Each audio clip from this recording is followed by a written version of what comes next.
Today, we are going to show you how to change the battery in your Garmin Heart Rate Monitor. To change the battery in your heart rate monitor, you will need your heart rate monitor, a small Phillips head screwdriver, and a new CR2032 battery. Start by removing the HRM module from the strap, or for some straps, remove the seal around the module.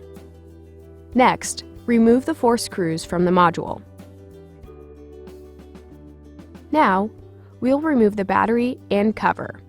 If you are having trouble removing the battery, you can use a small piece of tape or magnet to remove it. Wait 30 seconds and then install the new battery. Insert the new battery with the positive side facing up. Make sure that the O-ring gasket is in place and not damaged. Now you can replace the cover and install the screws. Make sure that all 4 screws are tightened evenly. Then, replace the module or seal on the strap. And that's it! You can now replace the battery in your heart rate monitor.